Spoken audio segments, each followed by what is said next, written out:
আপনি যদি বলেন রসুল নাই তাহলে আমি বলবো ভুল। এখনো পৃথিবীতে দুইটা জায়গা গেলে সরাসরি আল্লাহর হাবিবের জান্নাতের ঘ্রাণ আপনার নাকে আসবে। বলে হুজুর কোন জায়গা? দুইটা ঠিকানা আজ আমি আপনাকে দিয়ে যাব। এক নম্বর বাইতুল আকসাতে যে পাথর এখনো আছে, যে পাথরে আমার নবীজির কদম মোবারকের ছাপ লেগেছিল, আর একটা পাথর হেরেমে আছে, যে পাথরকে মাকামে ইব্রাহিম বলা হয়। সাইয়্যিদুনা ইব্রাহিম আলাইহিস সালামের পায়ের ছাপ ওই পাথরে এখনো লেগে আছে। ও বন্ধু, বাইতুল আকসার মধ্যে যে পাথরখানা বসে আছে এখনো, ওই পাথর থেকে 1450 বছরে এখনো সুঘ্রাণ আসে।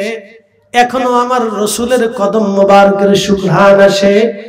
একসাথে বলবেন কি আল্লাহু আকবার। ওই পাথর 1400 বছর ধরে বাইতুল আকসাতে দাঁড়ানো ছিল। মেরাজের রাত্রিবেলা নবীজি 1,24,000 নবীর ইমামতিতে নামাজ পড়াইয়া আল্লাহর নবী আল্লাহর হাবিব যখন বোরাকের সওয়ারের জন্য বের হয়ে আসছে, পাথর আমার রসুলকে পিছন দিক থেকে সালাম দিল, আসসালাতু ওয়াসসালামু আলাইকা ইয়া রাসূলুল্লাহ। নবীজি ফিরে দেখে বললেন, পাথর রে, কি জন্য তুমি আমারে সালাম দাও?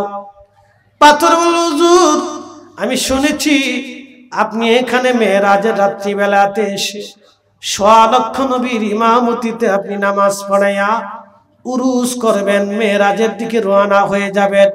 নবীজি আমি পাথর 1400 বছর ধরে আপনার অপেক্ষায় দাঁড়ানো আছি। একসাথে বলবেন কি আল্লাহু আকবার। পাথর রে, 1400 বছর ধরে তুমি দাঁড়ানো, কি চাও? পাথর ডেকে বলেন, ইয়া রাসূলুল্লাহি, আপনি বোরাকে চড়বেন, কিছুই আমি তেমন চাই না, শুধু কদম মোবারক আপনি আমার পিঠের মধ্যে রেখে বোরাকে সওয়ার হয়ে যাবেন। আপনার পায়ের কদম মোবারকের একটু ধুলির আশায় আমি 1400 বছর ধরে দাঁড়ানো আছি। একবার ধরে বলেন আল্লাহু আকবার। এটার নাম হুব্বে রাসূল, এটার নাম ভালোবাসা। ভালোবাসার জন্য 1400 বছর ধরে পাথর দাঁড়ানো। প্রিয় নবী কদম মোবারক যখন রাখলেন, সেই পাথরকে আল্লাহ বললেন, পাথর তুমি এখনই মোমের মতো নরম হও, কারণ আমার রসুল আমার দিদারে আসতেছে, মহা সম্মানে নিয়ে আসতেছি। পাথর রে, আমার বন্ধুর যেন কোনো কষ্ট না হয়। পাথর সঙ্গে সঙ্গে মোমের মতো গরম, নরম, মোমের মতো নরম হয়ে গেল। আল্লাহর নবীজি পাথরে কদম মোবারক রাখার সঙ্গে সঙ্গে পাথরের মধ্যে নবীজির কদমের ছাপ লেগে গেল। 1450 বছর এখনো বাইতুল আকসাতে সেই পাথরখানা সংরক্ষিত আছে। ওই পাথরের ভিতর থেকে অটোমেটিক আমার রসুলের কদম মোবারকের সুঘ্রাণ 1450 বছর আসতে থাকে। আতর লাগানো লাগে না। আর ওই সেন্টের সঙ্গে, ঘ্রাণের সঙ্গে পৃথিবীর কোনো আতরের মিল হবে না। একবার জোরে বলা যাবে কে মারহাবা।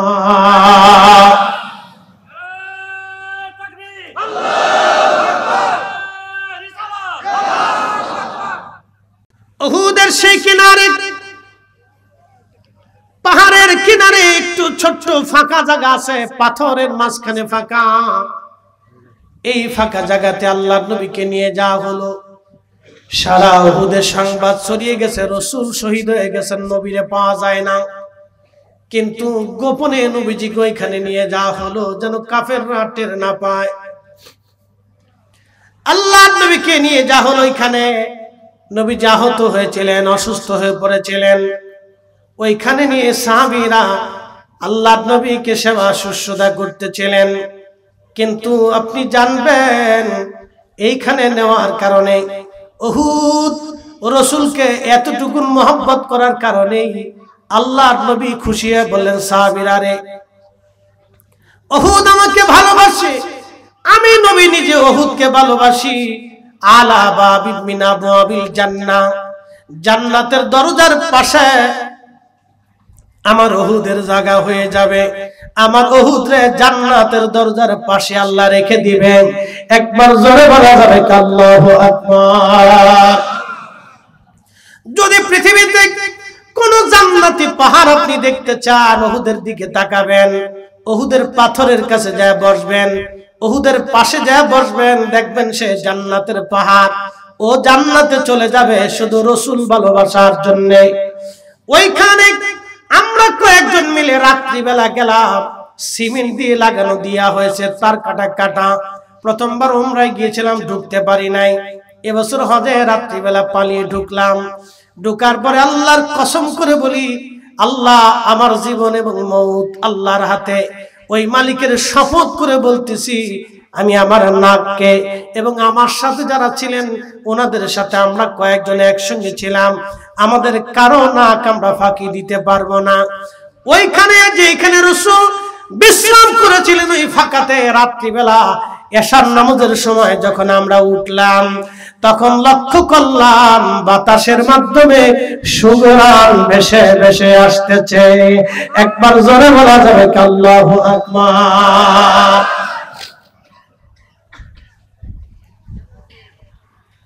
সুঘ্রাণ বেশি বেশি আসে। আমি বললাম এত সুঘ্রাণ কোথা থেকে আসে? পাহাড় থেকে তো সুঘ্রাণ আসার কথা না, কারণ পাহাড় থেকে কেন এবার সুঘ্রাণ আসবে? রাতের পাহাড়, গরম পাহাড়ের পাথরের ভিতর থেকে বেটকা বেটকা গন্ধ আসে, কিন্তু উহুদের ওইখান থেকে জান্নাতের ঘ্রাণ আসতেছে। পৃথিবীর কোন আতরের সাথে ওই ঘ্রাণ আপনি পাবেন না। রাহমাতুল লিল আলামিন নবীজি বসার কারণে, বিশ্রাম করার কারণে রাতের আধারে আজ ওখান থেকে ঘ্রাণ আসে। সিমেন্টের মাঝখানে একটু ফাঁকা জায়গা আছে, জানালার মতো ফাঁকা করে দেওয়া। আমি উঠে মাথা ভিতরে দিয়ে নাক নিয়ে দেখলাম, আল্লাহর কসম, যেখানে রাসূল বসা ছিলেন ওইখান থেকে একেবারে পরিষ্কার মতো, বিশুদ্ধ মতো এমন সুঘ্রাণ নাকের মধ্যে আসতে লাগলো রে। পৃথিবীর শ্রেষ্ঠ চরের ভিতরে এই ঘ্রাণ আপনি খুঁজে পাবেন না। 1450 বছর পরে রাসূলের ঘ্রাণ পাওয়া যায়। একসাথে ধরে বলা যাবে আল্লাহু আকবার। হ্যাঁ, ছোট করে দেখার কোন সুযোগ নেই। 1450 বছর পরে দীর্ঘ সময় ওখানে বসলাম।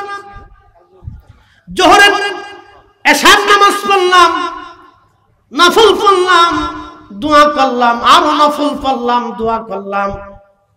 এরপরে আমরা দীর্ঘ সময় ওখানে মিলাদ শরীফ করলাম, দুরূদ ও সালাম পাঠ করলাম, জিকির করলাম, দোয়া করলাম, এমন কান্না করলাম আল্লাহর দরবারে, রব্বে কারীম, এখানেই তোমার রাসূল তশরিফ এনেছিলেন, বিশ্রাম করেছিলেন, সেই সুঘ্রাণ তুমি আমাদের নাকে দিয়ে দিচ্ছ আল্লাহ। 1450 বছর আগে যে সুঘ্রাণ এসেছিল, 1450 বছর পরেও সেই সুঘ্রাণ আসে। রব্বুল আলামিন সুঘ্রাণ যেহেতু দিলা জান্নাতের, ক্ষমা যদি না করো মদিনার থেকে আর নিও না। ক্ষমা যদি না করো মদিনার থেকে বিদায় দিও না। মাফ যদি না করো মদিনার থেকে বিদায় দিও না। এইভাবে দীর্ঘ সময় আমরা কান্নাকাটি করলাম, কারণ মদিনার থেকে পরের দিনই আমরা বিদায় নিয়ে চলে আসব। খুব মনোযোগ দিন, হুব্বে রাসূলটাকে আপনি ছোট করে দেখবেন না। যারা ইয়া নবী সালাম আলাইকা বলার পরে দাঁড়ায় যায়, বন্ধ দেখার কোনো সুযোগ আপনার নাই, খাটো করে দেখার কোনো সুযোগ নাই, নিন্দা করার কোনো সুযোগ নাই। আপনি ভাবতেছেন এরা বুঝি বিরাট বড় অন্যায় করতেছে। যদি তাই হয়, ইমাম মালিকরে প্রশ্ন করেন, 80 বছর ধরে একাধারে কেন আপনি বেদাত করলেন? যা সাহাবী করলো না আপনি সেটা কেন করলেন? হাজরাতে ইমামুল আযম আবু হানিফাকে জিজ্ঞেস করলেন, ইমাম আযম, যাহা সাহাবী করলো না আপনি মদিনাতে তাহা কেন করলেন? শাহ ওয়ালিউল্লাহ মুহাদ্দিস দেহলভী মক্কা থেকে খালি পায়ে মদিনার দিকে রওনা দিতেন। জিজ্ঞাসা করেন শাহ ওয়ালিউল্লাহ, আপনি এত বড় মুহাদ্দিস হওয়ার পরেও আপনি কেন জুতা খুলে মক্কা থেকে মদিনায় গেলেন? যা সাহাবী করে নাই এত বড় বেদাত আপনি কেন করলেন? একটাই জবাব দিবে, আল্লাহ রাসূল যেখানে সেখানে আমি জুতা পাই দেব কেমনে? আমি সাহস হয় না রাসূলের দরবারে বেয়াদবি করা। একসাথে ধরে বলা যাবে আল্লাহু আকবার। অতএব এই কাজগুলিকে ছোট করে দেখার কোনো সুযোগ নাই, নিন্দা মন্দ করার কোনো সুযোগ নাই। এগুলোকে ছোট করে দেখবেন না প্রিয় ভাই আমার, আপনি ক্ষতিগ্রস্ত হয়ে যাবে। বলে হুজুর কারণ কি? আপনাকে ছোট্ট করে একটু বুঝাই দিয়ে যায়, আজ শুনে যাবেন। পৃথিবীর যত বড় বড় আলেম ওলামা ছিলেন, তারা দরবারে মুস্তাফাতে গেলে খুব আদবের সাথে হিমশিম খাইতেন, খুব কাঁপতেন, ডরাইতেন, যদি আল্লাহ রাসূল অসন্তুষ্ট হয়ে যায় তা আমার জিন্দেগি বরবাদ হয়ে যাবে। শেষ আমার ওয়াজ একটা বাস্তব ঘটনা থেকে আপনাদেরকে করে বিদায় নিচ্ছি, মনোযোগ দিয়ে। এক বুজুর্গ মদিনাতে গেছে, তো মাদানি যারা, আমার দিকে তাকান, মাদানি যারা তাদের অভ্যাস হলো মানুষকে মেহমানদারি করা। যারা অরিজিনাল মাদানি তারা কি করে? মেহমানদারি করে।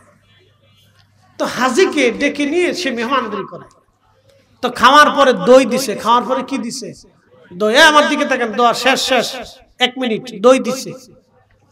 তো দই দেওয়ার পরে মাদানি দই খাওয়ানোর পরে ওই বুজুর্গ বলতেছে, ধুর মদিনার দই টক লাগে, আমি এটা খাবো না। মদিনার দই, জোরে বলেন মদিনার দই, একসাথে বলেন মদিনার দই টক। কোথাকার দই? মদিনায় ঘুমাই রইছে কে? জোরে বলেন। কোন নবী? সব নবীর নবী, খালি আপনার নবী না, সব নবীর নবী, সব রাসূলের রাসূল, সব রাসূলের সাইয়্যিদ, সব রাসূলের শিরোতাজ। ওই নবীর উপরে ঈমান আনার কারণে সব নবীরা নবুয়ত পেয়েছে। সূরা আল ইমরানের 81 নম্বর আয়াত তার দলিল। সেই নবী মদিনাতে, বুজুর্গ বলতেছে মদিনার দই টক, মদিনার দই টক। এই কথা বলে সে মুসাফিরখানা, এখন তো হোটেল মোটেল আছে, আগে এগুলো ছিল না, মুসাফিরখানা এসে ঘুমাইতেছে। স্বপ্নে দেখে রাহমাতুল লিল আলামিন লাঠি নিয়ে আসছে। লাঠি নিয়ে বলতেছে, এই বেটা, আমার মদিনার দই তোমার টক লাগে, বের হও, মদিনাতে তোমার থাকার কোনো অধিকার নেই, বের হও এখনই, যাও মদিনা থেকে। আর কিছু আছে? কিচ্ছু না। বাবাজি আজকে একটা কথা বলে দিয়ে যাই, আল্লাহর আদালতে আমরা সবাই আসামি। জোরে বলেন, আল্লাহর আদালতে আমরা সবাই আসামি না ভাই? আমরা সবাই গুনাহ করছি, সবাই কি করছি? গুনাহ করছি। তো আমরা সবাই আল্লাহর দরবারে আসামি। ক্ষমা কেমনে পাবো? আল্লাহ কি মাফ করবে না? কথা কর না কেন? করবে না? করবে। কিন্তু ধরেন আল্লাহর আদালতে মামলায় হেরে গেছি, মামলায় তো আমরা হেরে যাবই, কারণ 1 গিলাস চার হিসাব দিয়ে ফরিদি সাহেব কেন লক্ষ কোটি ফরিদিও আল্লাহর দরবারে নাজাতের কোনো রাস্তা নাই। আমরা সময় আল্লাহর কাছে আসামি হয়ে যাই, কিন্তু আল্লাহ তার রাসূলকে একটা রুখসত দিবে। ওয়ালা সাউফা ইউতিকা রাব্বুকা ফাতারদা। হুজুর আমি আপনাকে খুশি করবই। আর এই আয়াতের তাফসীরে মাজানিত রাসূল বলেছেন, আমার উম্মত ব্যতীত আমি জান্নাতে যাব না, খুশি হব না। একসাথে বলা যাবে আল্লাহু আকবার। আল্লাহর আদালতে হেরে গেছেন, একটা আদালত খোলা আছে। আল্লাহর দরবারে হেরে গেছেন, রাসূলের দরজা খোলা আছে। নবীর দরজায় গেলে আল্লাহ রাসূল যদি আপনাকে মকবুল করে, কবুল করে নেয়, তাহলে আপনাকে সুপারিশ করে জান্নাতে নিয়ে যাবে। সুবহানাল্লাহ বলা যাবে না? আর যদি রাসূল বেজার হয়ে যায়, তাহলে জায়গা কোন জায়গা আছে? একসাথে বলেন, কোথাও আছে? কোথাও নেই। এই বুজুর্গর আর জীবনে কিছু আছে? রাসূলের দরজা থেকে সে বিতাড়িত হয়ে গেল। অপরাধ কি? শুধু মদিনার দই টক। এজন্য যদি কোনোদিন মদিনাতে যান, আবার বলি, যদি এটা আপনার অনেক বুঝাবে না, যদি কোনোদিন মদিনাতে যান, মদিনার বাতাস, মদিনার খাবার, মদিনার আবহাওয়া, মদিনার গাছ, মদিনার মাটি, মদিনার সব কিছু যেন আপনার কাছে ভালো লাগে। আপনি মদিনার কোথাও এটা খারাপ, এটা ভালো দেখলাম না, এটা দেখলাম, এটা সেটা দেখলাম, মদিনা এটা ভালো লাগতেছে না, এগুলি কখনো বলবেন না, এটা কখনো বলবেন না। মদিনার সব ভালো লাগবে। আপনি রসুলকে ভালোবাসেন? না না, একসাথে বলেন ভালোবাসেন। হাত উঁচু করে বলেন রসুলকে ভালোবাসেন, তাহলে রসুলের সব ভালো। কথা কন, জোরে বলেন, জোরে বলেন। মদিনার সব, জোরে বলেন মদিনার সব, মদিনার সব। আপনি আপনার স্ত্রীকে ভালোবাসেন, ধরেন বাসে। কেউ কেউ বউ পাগল আছে না, বউ পাগল হওয়া ভালো। বউ পাগল হলে অন্য বেটির দিকে নজর যায় না, এটা ভালো। আমি খারাপ গুণ বলি, এটা ভালো গুণ। স্ত্রীকে যদি ভালোবাসেন তাহলে স্ত্রীর অনেক কিছু আপনার কাছে ভালো লাগে। ভালো লাগে না? ভালো লাগে। স্ত্রী যদি আপনাকে ভালোবাসে, তা আপনি যদি স্ত্রীকে ধমকও দেন, তারপরে দেখবেন আপনার স্ত্রী আপনার সাথে এসে এই হাসি দিয়ে, রং দিয়ে, টাং দিয়ে আপনার খুশি করার চেষ্টা করে। আর যদি বউ আপনারা অপছন্দ করে, তাকে গোলামের ফুতান বাজ্যে গিয়ে।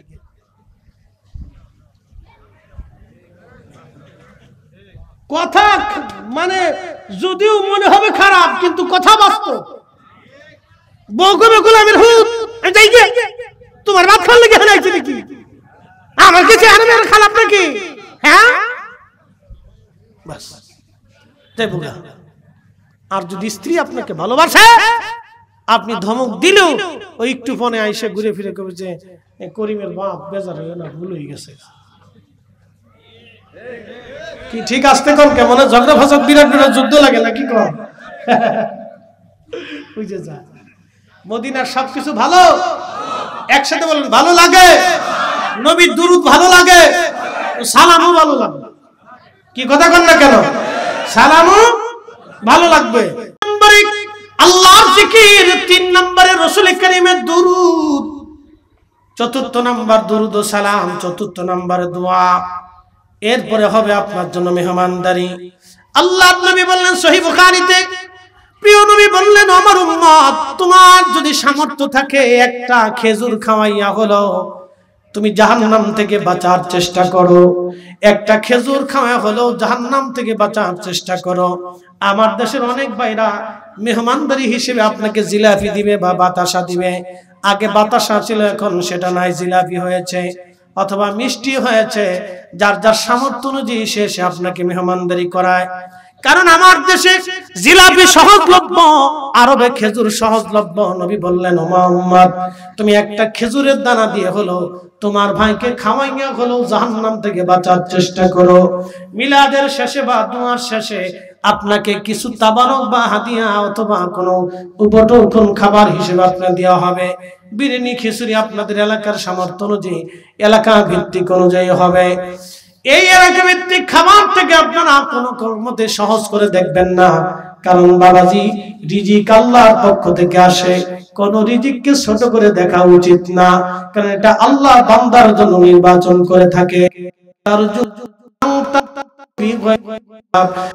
কে খুশি তাকে অগণিত রিজিকের মালিক বানায় দেয়। মানুষ রিজিকের সন্ধানে ভিখারি বেশি, খাবার সামনে নিয়ে খাবারের জন্য মানুষ ভিক্ষা করে খায়। বহু মানুষ আছে ভিক্ষা করে দ্বারস্থ হয়ে খায়। বাবাজি, আল্লাহ আপনারে ভিক্ষা করার নাই, দ্বারস্থ করার নাই। আল্লাহর শুকরিয়া আদায় করতে হবে। আল্লাহর বান্দা যা খাওয়ায় তাই খাওয়ার পরে আল্লাহর প্রশংসা করতে হবে। অনেকে দোষ ধরে লবণ হইলো না মরিচ হইলো, মরিচ হইলো না তেল হইলো, তেল হইলো না মিষ্টি হইলো। এবার খাবারের মধ্যে দোষ ধরে, ভুল ধরে, এটা ধরে সেটা ধরে। এরপরে বলে খাবার ভালো দিতে পারবি না, তা দাওয়াত দিলি কে? ঠিক কথা কথা, খাবার ভালো দিতে পারবি না, দাওয়াত দিলি কে? এ কথা বলা যাবে না বাবাজি। যা রিজিক সামনে আসে আলহামদুলিল্লাহ বলে খেয়ে নিবেন। কারণ বহু মানুষ আছে যারা খাবারের জন্য আফসোস করে। আমার দিকে তাকান, হজে যাওয়ার যদি আল্লাহ তৌফিক দেয়, কোনোদিন হজে যাওয়ার পরে দেখবেন আফ্রিকান হাজিরা আসে। আপনার দেখলে খুব মায়া লাগবে। আফ্রিকান হাজি, ওদের হাত দেখলে বুঝবেন যে কি পরিমাণে কাজ করে। পা দেখলে বুঝবেন যে ওরা কয়শো মাইল যে হাঁটে তার হিসাব নাই, জুতাও নাই। কোন রকম একটা পাতলা স্যান্ডেল গায়ে দিয়ে আসে, ওইটা আসে, আর একটা পাঞ্জাবি পায়জামা থাকে। তো ওদের দেশের কোয়ালিটি করে বানানো। তো দেখলে বুঝবেন এক পাঞ্জাবি গায়ে দিয়ে সারা হজ করে ওরা। দেখলে বুঝবেন যে কি দরিদ্রতার হাল। একটা তসবি হাতে থাকে, ওরা বেশিরভাগই তসবি তেলাওয়াত করে আফ্রিকানরা। আর খুবই দরিদ্র চেহারা দেখলে বুঝবেন যে কি অভাবের মধ্যে পায়ে হেঁটে বহু কষ্ট করে ওরা হজে আসে কোন রকম। থাকে কোথায় জানেন? দূরে দূরে 2, 3, 4, 5 কিলোমিটার দূরে থেকে হাঁটতে হাঁটতে হাঁটতে হাঁটতে হেরে আসে। একবারে জোহরে ঢুকে একবারে এশা পড়ে তারপরে যায়। ওরা বসে থাকে, যেখানে হাজী সাহেবরা আছে তারা দেখছে, ওরা হেরেমের ঢুকার সময় রাস্তার পাশে ওরা বসে থাকে, কারো কাছে ভিক্ষা টিকা যায় না, চুপচাপ বসে থেকে তসবিহ পড়ে। যারা গরিব তারা বসে থাকে। তো হাজিরা অনেকে তার খাবার দেয়, যা দিলি খায়, না দিলি বসে থাকে। বুঝতে পারছেন? এই জন্য রিজিক যেটা আসে শুকরিয়া আদায় করবে। মেহমানদারি কোনোটাকে ছোট করে দেখবেন না। আল্লাহ জিলাফির দিক আর বাতাসা দিক, এটা ছোট করে দেখার কিছু নাই। এই জিলাফির জন্য কত মা আছে সন্তানরা জিলাফিও কিনে দিতে পারে না। কি কথা কন নাকি? আছে না? যদি দেখতেছেন তো আমার সাথে চলে। হ্যাঁ, খুব মনোযোগ দিয়ে। তো এই জন্য আপনাদেরকে বলবো দোয়া চলবে। কথা কন ঠিক কিনা? দোয়া কি হবে? চলবে। বাড়িতে মিলাদ শরীফ, নাম মিলাদ, কিন্তু কাজ কার? না না, একসাথে বলেন কাজ কার? একসাথে বলেন কাজ কার? কাজ আল্লাহ। আমাদের দেশে মাহফিলের বিভিন্ন নাম আছে। কোন মাহফিলের নাম দেয় ইসলামিক জালসা, কোন মাহফিলের নাম দেয় তাফসীরুল কোরআন মাহফিল, কোন মাহফিলের নাম দেয় খতমে বুখারী, কোন মাহফিলের নাম দেয় ইসলামী সম্মেলন, কোন মাহফিলের নাম দেয় হালকায়ে জিকির, কোন মাহফিলের নাম দেয় দুয়ার মাহফিল। নাম এক একটা ভিন্ন, কিন্তু কাজ কয়টা? জোরে বলেন। না না, একসাথে বলেন কাজ কয়টা? কাজ কার? কাজ কার? নাম মিলাদ, কিন্তু কাজ তো আল্লাহ। কি কথা কন না? কাজ কার? এটা নিয়ে ঝগড়া করবেন না, মাথানক্য করবেন না, ছোঁয়াছুঁই করবেন না, মিলেমিশে করবেন। এটা সহজ। কাজ কার? প্রথমে কোরআন তেলাওয়াত কার? জিকির কার? দুরূদ শরীফ কার? এটা আল্লাহর নিয়ম। দুরূদ শরীফ আল্লাহর নিয়ম, দুরূদ শরীফ আল্লাহ রাসূলের, যদিও রাসূলের, কিন্তু মূলত হাকিকতে আল্লাহর। কথা ঠিক কিনা? হাকিকতে কার? আল্লাহ।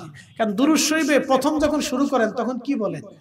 আল্লাহুম্মা, হে আল্লাহ, সাল্লি আলা সাইয়্যিদিনা মাওলানা মুহাম্মদ। আমার এই সানাত, আমার এই দুরূদ, আমার এই দোয়া আপনি আমার সাইয়্যিদ, আমার অভিভাবক, আমার রাসূলের উপরে আপনি পাঠিয়ে দেন। ওয়া আলা আলে, এবং তার আহলের উপরে।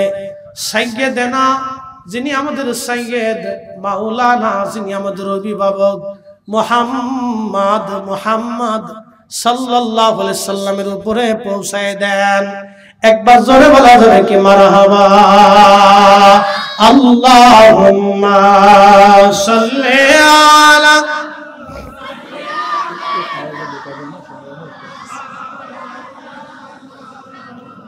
মুহাম্মদ ওয়া আলা আলি সাইয়্যিদিনা।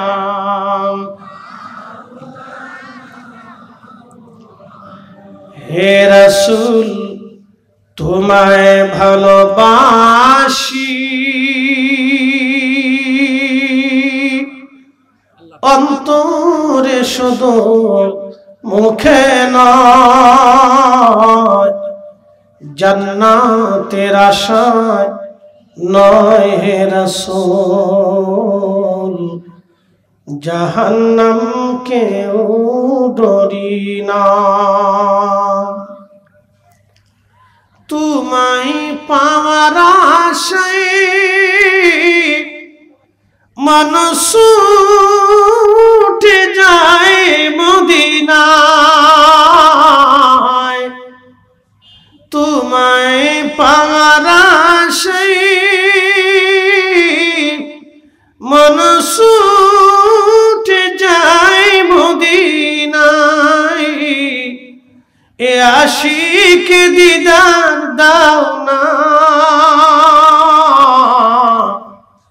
আর দূরে থাকিও না। হে রাসূল, তোমায় ভালোবাসি, অন্তরে শুধু, মুখে নয়। জান্নাতের আশায় নয় হে রাসূল, জাহান্নাম কেউ ডরি না।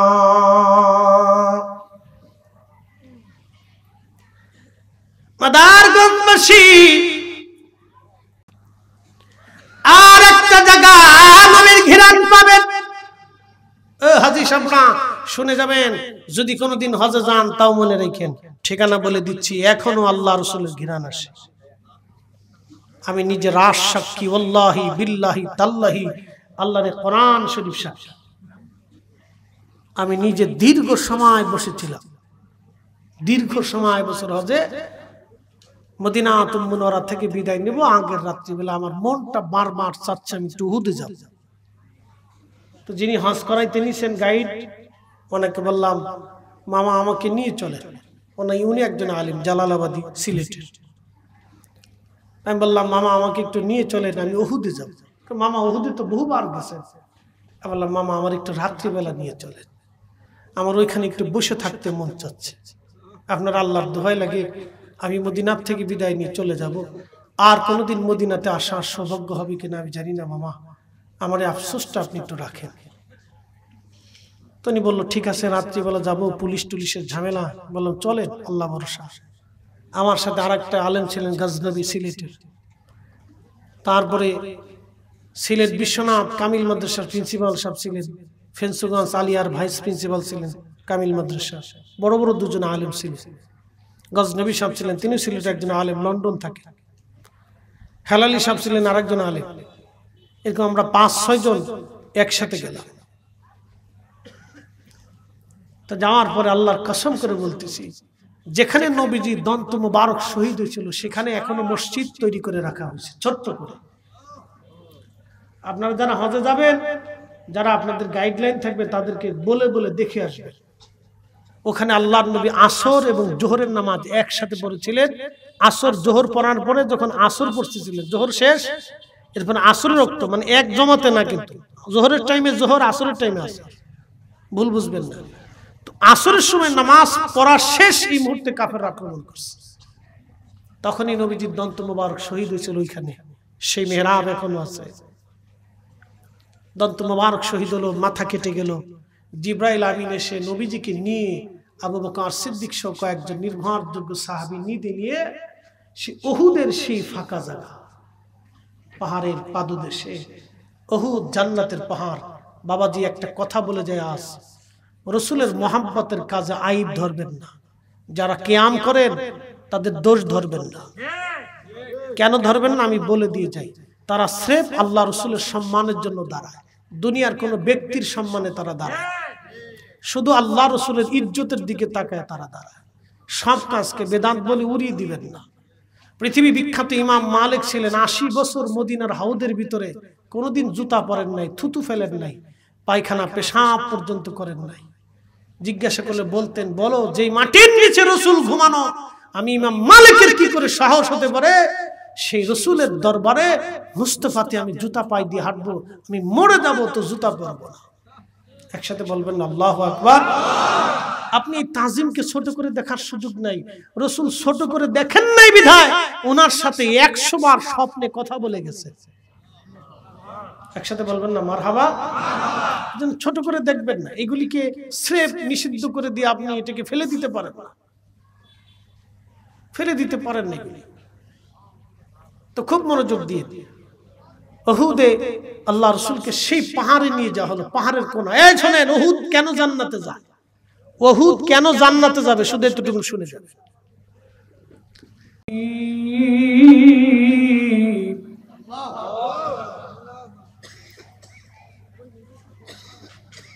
الذي خلقك فسواك فعدلك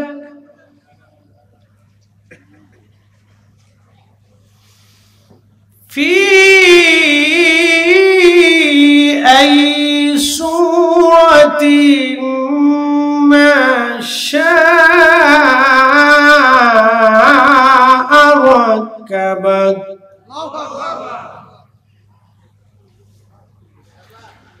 كلا بل تكذبون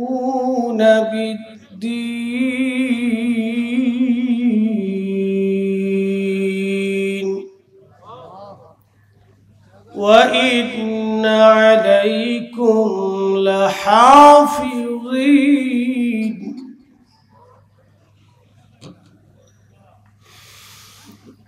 كراما كاتبين يعلمون ما تفعلون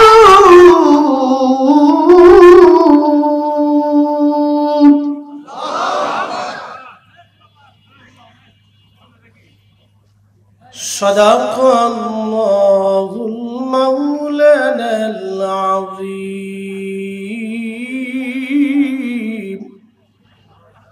وصدق رسوله النبي الحبيب الكريم يا أيها الذين آمنوا لا تلهكم أموالكم ولا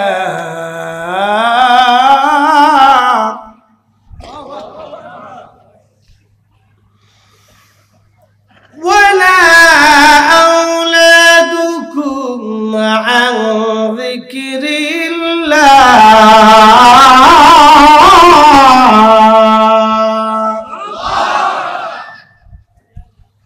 আচ্ছা আপনাদেরকে বলি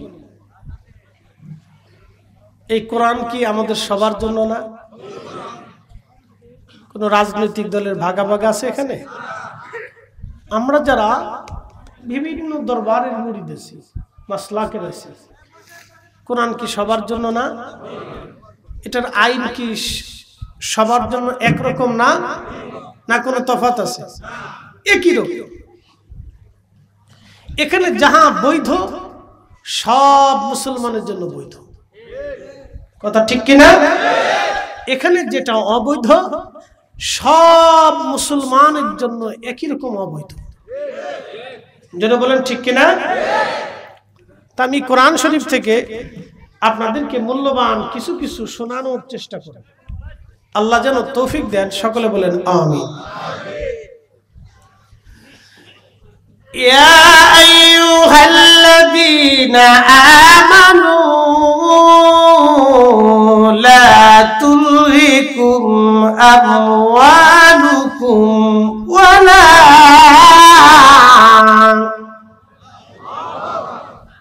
কোরআন শরীফ ভালো লাগে? লাগবে, কারণ এটা কার কালাম? এই কোরআন সম্পর্কে একটা আকীদা আপনাদেরকে শিক্ষা দিই, বিশ্বাস। আকীদা মানে বিশ্বাস। এই কোরআন সম্পর্কে আমাদের একটা বিশ্বাস আছে, আকাইদে আহলে সুন্নাত ওয়াল জামাত। আহলে সুন্নাত ওয়াল জামাতের একটা বিশ্বাস আছে কোরআন সম্পর্কে। এখানে যেটা পাতায় লেখা দেখেন, এই পাতাটা সৃষ্টি, এই কালিটাও সৃষ্টি, কিন্তু আলিফ লাম মিম যালিকাল কিতাব,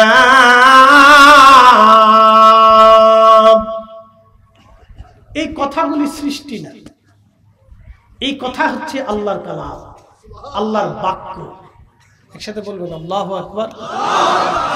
কার বাক্য? আল্লাহ। তাহলে আল্লাহ যিনি স্রষ্টা, তিনার বাক্য কখনো সৃষ্টি হয় না। বাক্য হচ্ছে আল্লাহর কালাম, আরবিতে বলে কালাম, বাংলায় বলে বাক্য, শব্দ। এই বাক্যগুলি কার? এই কালামগুলি, কথাগুলি কার? আল্লাহর। কিন্তু পৃষ্ঠা সৃষ্টি, এটা কাগজ দিয়ে বানানো, বাঁশ দিয়ে অথবা ওই আখের সুগলা দিয়ে এ পাতা বানায়, কাগজ বানায়, ঠিক আছে না? আরো আনুষঙ্গিক অন্য অন্য কাঁচামাল থাকতে পারে। এই যে কালি যেটা দেখতেছে, এটাও সৃষ্টি, কারণ এই কালিটা কোন একটা পদার্থ দিয়ে তৈরি করা হয়। কিন্তু যে কথাগুলি দেখতেছে, আল্লাযীনা ইউমিনুনা বিল গায়বি ওয়া ইউকিমুনাস সালাহ, এখানে আল্লাহ বলছেন আল্লাযীনা ইউমিনুনা বিল গায়ব, সফল কাম করা হবে, পৃথিবীতে সাকসেস করা হবে। এই যে আমার ভাই তিনি একটা দল করে, আরো আগে যারা ছিলেন তারা একটা দল করছে। এটা গতানুগতিক রাজনৈতিক একটা প্ল্যাটফর্ম, বাংলাদেশের গণপ্রজাতান্ত্রিক এক ধরনের দল। কিন্তু বলেন এই দলগুলি কি চিরস্থায়ী হবে? একসাথে বলেন তো, তাদের ক্ষমতা কি স্থায়ী হবে? কিন্তু এই কোরআনের বাক্য চিরস্থায়ী। জোরে বলেন, জোরে জোরে জোরে জোরে জোরে কথা বলেন, ঠিক কিনা? এগুলি কি চিরস্থায়ী? বাংলাদেশে হযরত শাহজালাল ইয়ামানী মুজাররিদির বয়স 750 বছর।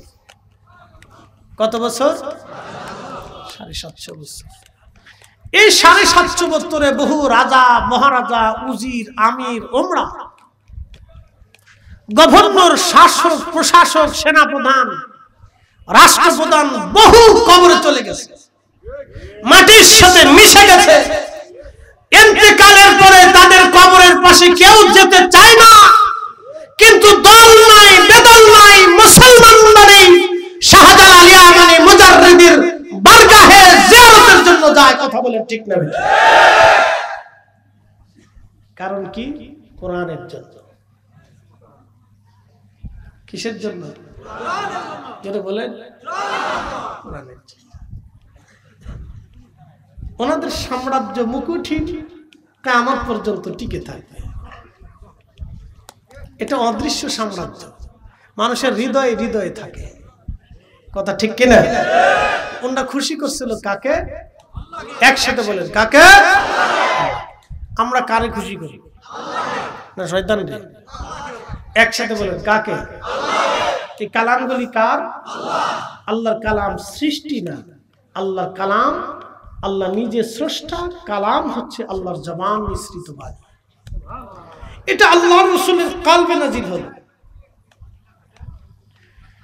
লাউ আনজালনা হাযাল কুরআনা আলা জাবালিন লারাআইতাহু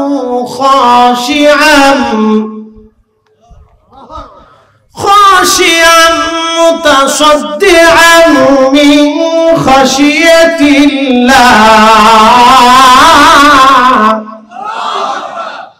নবী আপনি শুনেন, আমি আমার এই কালাম যদি পাহাড়ে নাজিল করতাম, লাউ আনজালনা হাযাল কুরআন আলা জাবাল, আমি যদি এটা পাহাড়ে নাজিল করতাম, লারাআইতাহু, আপনি দেখতেন এটা আল্লাহর ভয়ে পাহাড় গলে মিশে যেত, মিসমার হয়ে যেত। এই কোরআন আল্লাহ তার রাসূল কারীমের কলবে নাজিল করেছে। যে কোরআন পাহাড় সহ্য করতে পারে না, আসমান সহ্য করতে পারে না, জমিন যার ওজন সহ্য করতে পারে না, সেই কোরআনের ওজন আমার রাসূলের কাল সহ্য করেছে। তাহলে কাল কত দামি ছিল? একসাথে বলবেন আল্লাহু আকবার। তাহলে রাসূলের কাল কত মজবুত ছিল আমাকে বলেন। তাহলে সেই কাল কত দামি ছিল, যে কলবে 23 বছরে 22,000 বার জিবরাইলের আগমনে 114টি সূরার মাধ্যমে 6,666 আয়াতের মাধ্যমে আল্লাহ তার রাসূল কারীমের কলবে কোরআন নাযিল করেছে। তো কাল কত মজবুত ছিল? একসাথে বলবেন আল্লাহু আকবার। তাহলে রাসূলের কলব আর আমাদের কলব একরকম।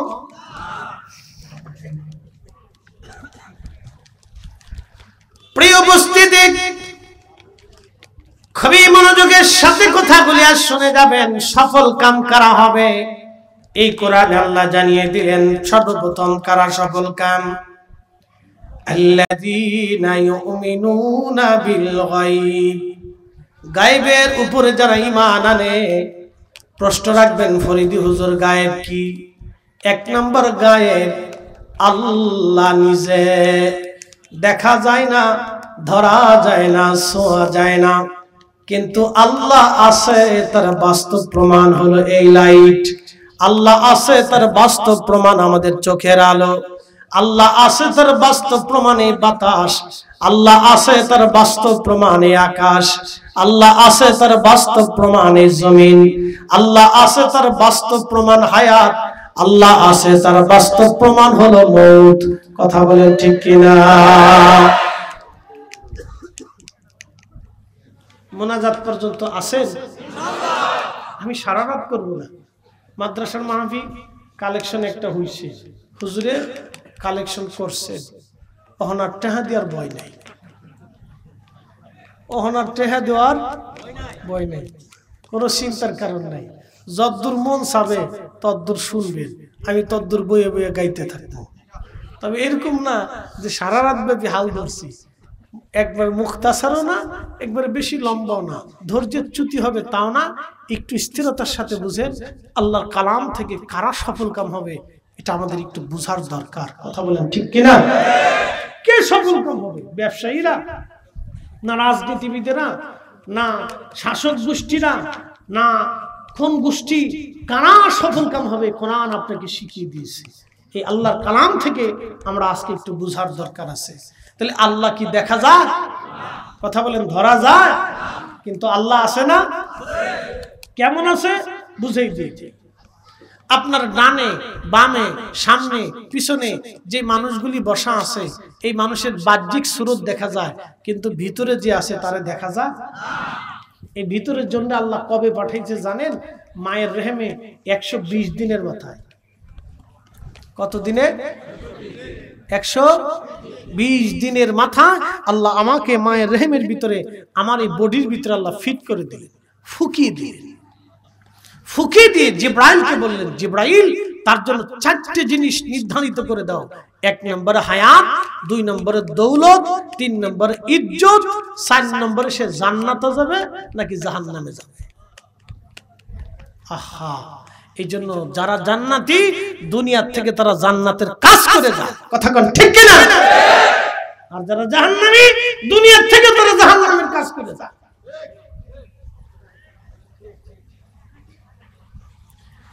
এক নম্বরে হায়াত, কতদিন সে পৃথিবীতে বাঁচবে।